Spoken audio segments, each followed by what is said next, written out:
Assalamualaikum warahmatullahi wabarakatuh. Hi everyone, it's nice to see you again in our English class with me Ustazah Zulfa. Today we are going to learn two tenses used to tell about past events. They are simple past tense and present perfect tense. Nah, dalam mengungkapkan kejadian di waktu lampau atau past events, kita bisa menggunakan simple past tense dan present perfect tense. Both are different and used in different contexts. Pastinya kedua tenses tersebut berbeda karena bisa digunakan dalam konteks atau situasi yang berbeda pula. So, how are they different? Let's pay attention to this following dialogue. Good morning, Cynthia. I didn't see you yesterday. Where were you? I went to my grandmother's house with my family. I'm sorry not to tell you early. I see. By the way, have you done formative tests? No, I haven't, but I have got some notes about the materials. Do you need my help? That's very kind of you. Dalam dialog tersebut, ada kalimat yang menggunakan simple past tense, ada juga yang menggunakan present perfect tense. Can you identify which one belongs to simple past and which one belongs to present perfect? Yes, great. There are three sentences belongs to simple past tense. Ada 3 kalimat ya yang menggunakan simple past tense. Yang pertama adalah I didn't see you yesterday.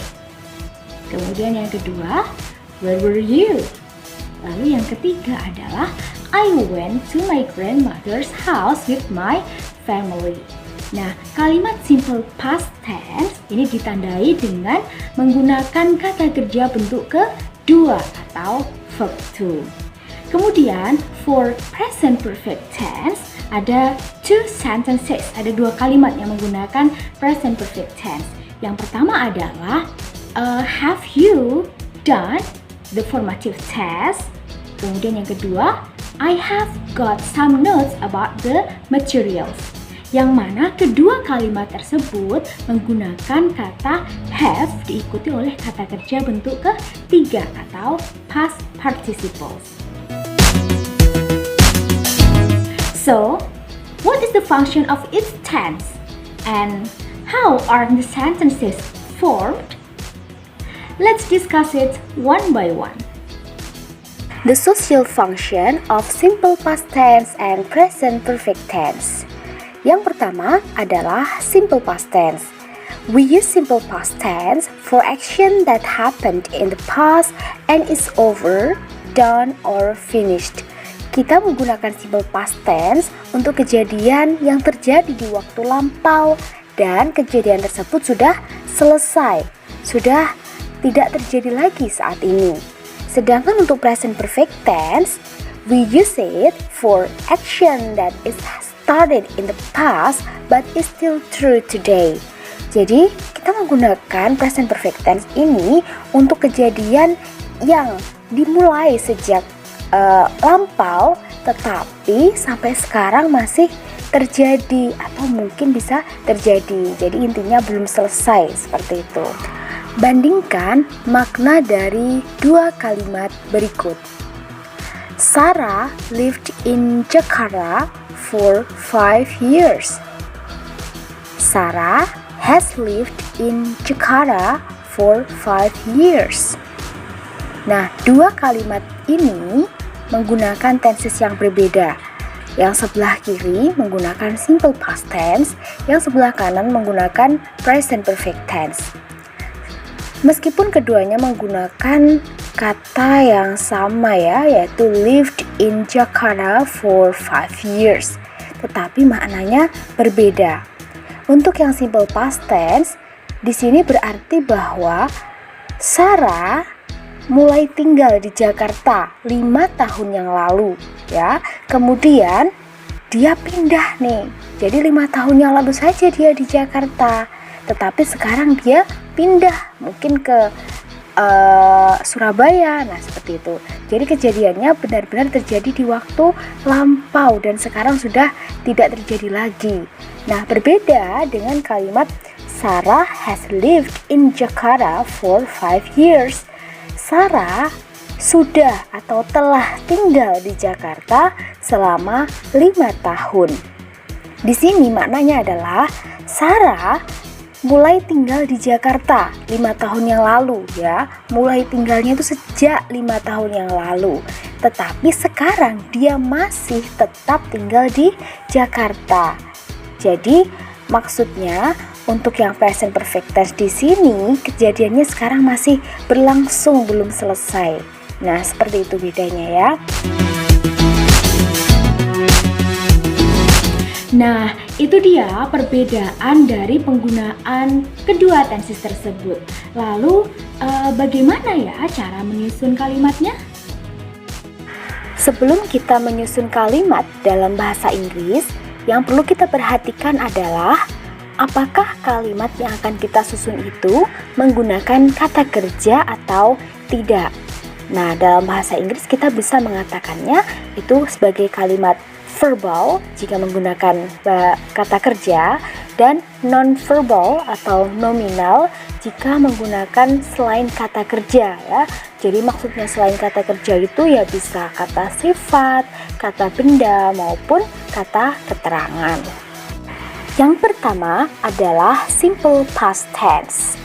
Untuk kalimat verbal yaitu menggunakan kata kerja, maka kata kerja yang digunakan untuk kalimat positifnya adalah kata kerja bentuk kedua. Nah, jadi semua kata kerja bentuk kedua. Kemudian untuk kalimat negatifnya, di sini ditambahkan did setelah subjek. Did not, kemudian kata kerjanya kembali ke bentuk satu lagi. Kemudian untuk interrogatifnya, tinggal kita balik saja. Jadi did-nya diletakkan di depan kalimat. Seperti itu. Sedangkan untuk kalimat non-verbal atau kalimat nominalnya, yaitu yang tidak menggunakan kata kerja tadi, maka di sini kita menggunakan to be. Nah, karena ini simple past tense, to be yang digunakan juga harus to be bentuk kedua, yaitu was atau were. Jadi di sini ada subject plus was atau were ditambah dengan adjective atau noun atau adverb. Untuk kalimat negatifnya tinggal ditambah not saja setelah was atau were. Kemudian untuk kalimat interrogatifnya tinggal dibalik saja, was atau were-nya berada di depan. Nah, kapan sih kita menggunakan was? Jadi was ini digunakan untuk subjek I, she, he, it, dan juga untuk subjek yang tunggal ya, untuk yang singular. Kemudian untuk were ini digunakan untuk subjek yang plural atau lebih dari satu, yaitu you, we, dan they, dan juga subjek yang jamak yang lainnya. Yang kedua yaitu present perfect tense. Untuk kalimat verbal atau yang menggunakan kata kerja, maka kata kerja yang digunakan adalah kata kerja bentuk ketiga. Tetapi di sini tidak bisa langsung subjek kemudian kata kerja bentuk ketiga, ini tidak bisa. Jadi ciri khasnya dari present perfect tense ini adalah di sini harus diikuti have atau has setelah subjek. Nah, have atau has di sini artinya bukan mempunyai atau memiliki, tetapi artinya adalah telah atau sudah. Kemudian untuk kalimat negatifnya di sini tinggal ditambah not saja setelah have atau has ya. Kemudian tetap diikuti kata kerja bentuk ketiga. Kalau yang simple past tense tadi kan kembali lagi ke bentuk satu, tapi untuk present perfect tense ini tetap kata kerjanya bentuk ketiga. Kemudian untuk kalimat non-verbal atau tidak menggunakan kata kerja selain menggunakan kata kerja, di sini tinggal ditambah been saja setelah have atau has ya. Jadi kemudian untuk negatifnya di sini tinggal ditambah not saja setelah have atau has. Lalu untuk interrogatifnya tinggal dibalik saja. Nah, sekarang kapan sih kita menggunakan have dan kapan kita menggunakan has? Nah, jadi Saya ulangi lagi ya, have atau has ini artinya adalah telah, bukan mempunyai ya. Jadi misalkan kalau I have studied, nah di situ artinya saya telah belajar, bukan saya mempunyai belajar ya, tetapi saya telah belajar. Untuk kata have ini digunakan untuk subjek I, you, we, they, pokoknya subjek yang plural lah, yang lebih dari satu. Kemudian untuk has ini digunakan untuk subjek she, he, it, dan subjek yang tunggal yang lainnya.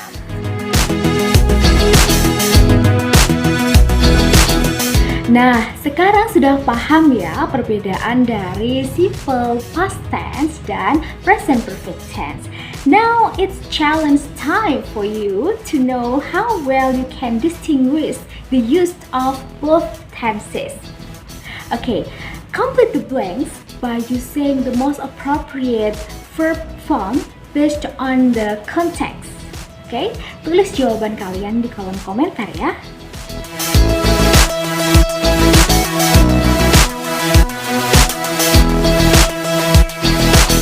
Well, that's all for today. I hope this video can be useful for you. Thank you very much for your nice attention and see you in the next video. Wassalamualaikum warahmatullahi wabarakatuh.